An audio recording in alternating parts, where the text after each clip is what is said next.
This might be one of my favorite videos like all summer. I am beyond excited. So not only are we making my grandma's cornbread, the best cornbread you'll literally ever have, the only recipe you'll ever need, everything will be linked down below. But then we're gonna put my twist on it, which is, Which is tres leches, which just means 3 milks. It's a Puerto Rican, Dominican, Cuban, Mexican cake. It is so, I know everyone hates the word moist, but it is a cake that has just sweet and condensed milk, evaporated milk. Oh, it is, can I say a juicy cake? Does that sound bad? Yeah, we're making that. We're making cornbread and we're making tres leches. So technically you're getting 2 recipes in one video. That's what the 2-in-1 was. All right, let's get into it. I need to eat this like now. First, I'm gonna start out with our dry ingredients in a separate bowl. I've definitely done this plenty of times in one bowl. So if you wanted to, go for it. I'm just gonna do 2 bowls. I'm doing 1 cup of cornmeal. This is just yellow cornmeal. I feel like it's more traditional. That's what my grandma used, but I've definitely made it using white cornmeal. Then 1 cup of flour. And this is definitely one of those recipes that loves to be doubled, even tripled. I've done it before, made it for parties, in muffins, in regular sheet pans. It works so well. Then we can do 1/2 cup of white sugar. I wouldn't use brown in this case just because the flavor and the color would be a little bit off. If you are just making absolute regular cornbread, leave the sugar in. But if you are gonna make this a tres leches version, if you are going to eat it warm, I recommend you cutting out the sugar completely or cutting it down by half. I noticed that when I ate it warm, it tasted really sweet, but when the cake was completely cool and cold, it was great. Then we can do 4 teaspoons of baking powder. If you guys are ever like me and forget how many of certain things you're adding, I like to do it in different piles. So that's 1, that's 2, and then you just kind of count. Some people do like an M&M trick, but I feel like that would just make me want to bake even more. Okay, 1 more before your girl messes it up. Okay, 4. Then just give it a little mixy, and then that's it. And then if you guys are wondering, why is she mentioning that I can double or triple the recipe? Like, isn't that obvious? Not every recipe, especially when you're using like a lot of eggs or a lot of dairy products, you can't always double the recipe. This one works really well. Like I said, I've doubled, tripled it, it's worked. But just not every recipe you can do that with. Okay, now we'll set this aside and work on our wet ingredients. For the wet ingredients, I have 1 stick, which is 1/2 cup, also known as 8 tablespoons of just some melted butter. Then to this, we're gonna add 2 whole eggs. Always remember, in any of my baking, did I even crack this? In any of my baking videos, I always tell you guys, if cracking eggs makes you a little bit nervous, especially over your main ingredients, crack it in a little bowl or a cup to the side. That way, so if you get shelling, you can just dig it out of there instead of messing around with all the rest of your ingredients. Then we have 1 more ingredient to mix, one more ingredient to add, but we're gonna mix this first just so that the eggs incorporate a little bit better. And as always, since we added eggs to the butter and I melted it, you do not want your butter to be hot because you don't want to scramble your eggs. That looks great. Now we're gonna add 1 cup of milk. This is just whole milk. I usually always give you guys, just like I've been giving you this entire video, substitutions and little options. I have only ever tried this with like dairy cow milk. I've never used almond milk or whatever other types of milk there are out there. So if you do try it, let me know, let people know down in the comments below if you've used it, so then you can help other people. I definitely wouldn't recommend coconut milk for this, like straight off the bat, even without testing it. Coconut milk is very thick, and obviously dairy milk is very thin. So maybe if you thinned out coconut milk, but then again, I haven't tried it like that before. So maybe take that advice, maybe not. And that's it. Now we can just combine these 2. But at this point, this would be the time where our oven is now preheated to 350 degrees. This would be the time where my grandma would add a teaspoon of vanilla extract or vanilla bean paste. But since I'm making it tres leches, I don't really feel like it's gonna miss it. And am I the only person that doesn't really feel like a teaspoon of vanilla does much? Or is that just me? Okay, and we'll just mix it. I always do wet into dry, but honestly, however you do it works. Then we just give it a mix. I like to make sure I'm lifting up everything from the bottom with like a nice kind of heavy swoop motion from the whisk. And of course, like I always mention, whenever you're working with flour, you don't want to over mix, but for this, you definitely want to make sure all the ingredients get a chance to, well, get rehydrated, because or else cornmeal can taste kind of cornmeal-y, like kind of gritty. So you just want to make sure there are no lumps, and that's why it's nice to have a silicone scraper as well. You guys know that is my #1 favorite kitchen utensil tool. Yeah. Okay, this is pretty good. I don't see any more lumps. Now we'll put it in our pan. Another fun fact, this is actually my grandma's pan. I have had this for, well, okay, my grandma has had this for years and years, and once we got married, she passed on her pans, and I love this. I use them all the time, and I think of her. Oh, but the one thing is, it does not have the measurement in here, but I just did like a very, a very rough estimate. There was no ruler involved.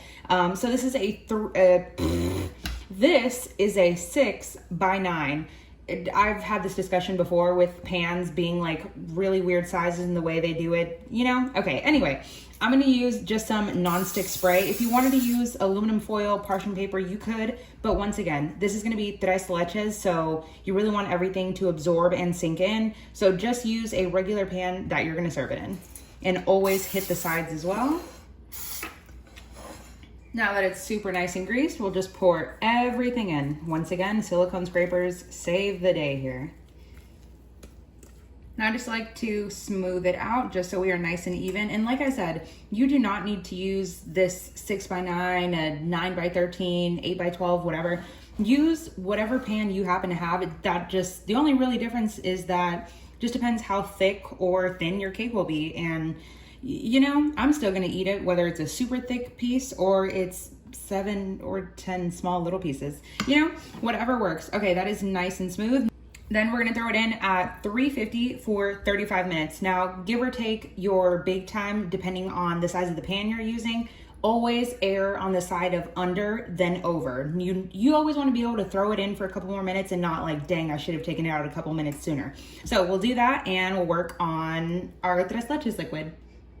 Now for the tres leches portion, this is super easy. Like I said, 3 milks. One of them being sweetened condensed milk. This is a 14-ounce can of sweetened condensed milk. It just works. I'm telling you, don't swap out any of the ingredients for anything else. Now this is like super syrupy. Oh my goodness, there's so many, I can't even finish my sentence. So many desserts that taste so good just because of sweetened condensed milk. If you guys have made my horchata recipe, that recipe has to be like 8 months old or something, maybe 10, 12 months old, a year old, I don't know. But it is so good, and especially, I mean, I drink horchata all year long because it's like 1,000,000 degrees in Texas every day. But it's just so perfect, and especially, ooh, a little shot of rum in there, even better. I don't know why I'm just giving you guys other ideas here as you guys are making this, because now you're gonna have like 13 different things that you have to make because you watch this video and you're like, ooh, I didn't know she made that. But 1 can of sweetened condensed milk, and somebody send me a new can opener. Like, my can opener is so terrible. It took me like 10 minutes to try to open that, and then look at this can. I couldn't even get it all the way open, so I was trying to be safe and not stab into it, but it's okay. Then I have a 12-ounce can of evaporated milk. You know what is crazy? So I just made this recipe a couple weeks ago, but I did a regular yellow cake, which I will show you guys that video as well. I won't show you the video. I'll show you guys how to make it in another video. But I had ran out of, and the third milk is gonna be, we're gonna use the same 12 ounce can, and we're gonna use, this is just lactose-free milk, but just any other milk. Like I said, I haven't used it with any other milk, so I can't really tell you how that's gonna work with it, but I mean, it should work, I guess, especially for just the liquid portion. Now we're just gonna pour all these 3 together.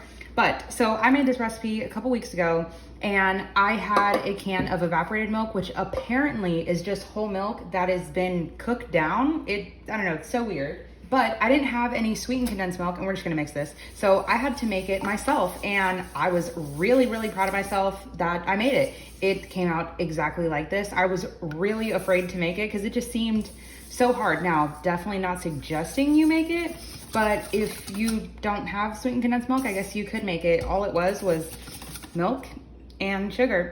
That was it. But we're just gonna mix this together, and that's it. You just wanna break up the sweetened condensed milk because it's obviously super thick, and that's it. Now, I like to keep this as cold as possible because it helps everything come together in the end. Because you're gonna pour all of this liquid on top of your cornbread, or if you were doing a cake version of this one, it can be a regular box cake, you would pour this on top. But just like when you are frosting a cake, you want it to be cold. As soon as the cake is out, I let it sit on the counter for about 30 minutes to an hour, and then I throw it in the refrigerator to kind of like blast chill it.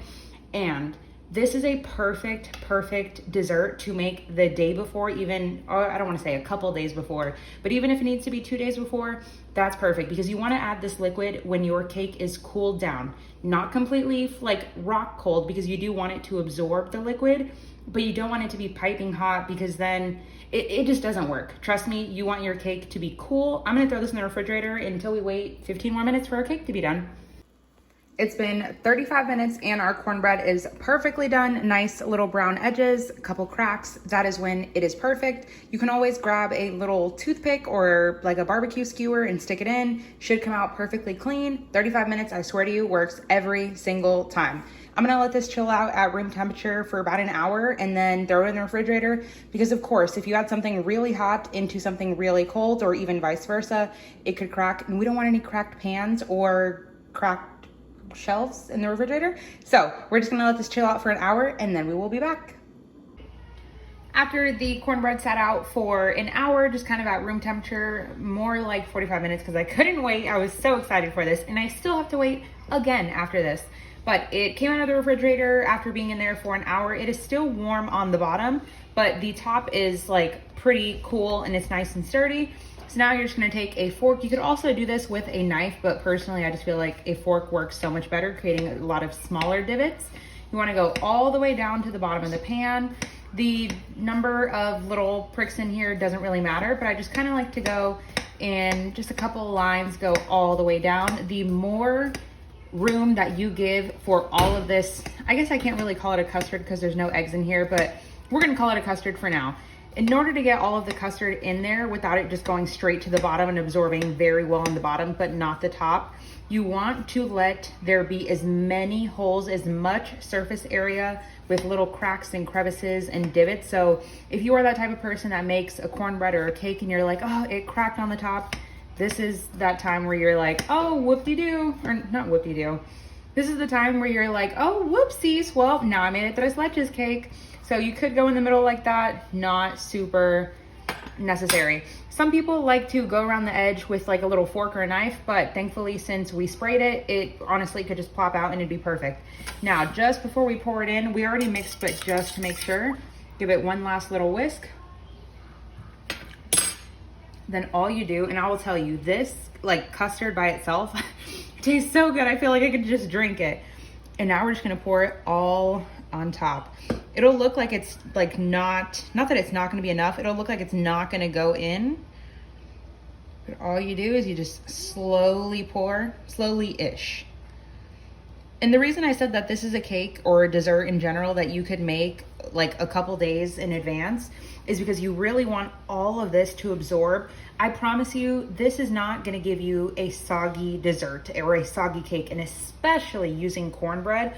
Now with the regular cake, you do have to eat it within like 2 to 3 days, but if it even lasts in your refrigerator that long, because it is that good. Now, if you were to have still like a good puddle of liquid by the time it sits in the refrigerator, because you do eat this cake very cold, it will have like little puddles of liquid in there, and those are just nooks and crannies of just absolute goodness. Now I'm gonna let this sit on the counter to absorb for about 5 minutes, because I just don't trust myself with the, what would you call it, the balance of trying to take this in the refrigerator. So I'm gonna let this kind of absorb a little bit, maybe create some more little holes, and then we basically got everything in there and we're good to go. Now I went in and poked a couple more holes, so now we can see like the top of the cake, but now we're gonna throw it in the refrigerator. You should put it in there for at least 12 to 24 hours. 12 is fine, literally 6, 8, that's even fine too. I will be honest with you, I will probably take a bite out of it in about an hour, but I'm gonna let most of it absorb. If you guys are wondering, is this little ring gonna go away? Yes.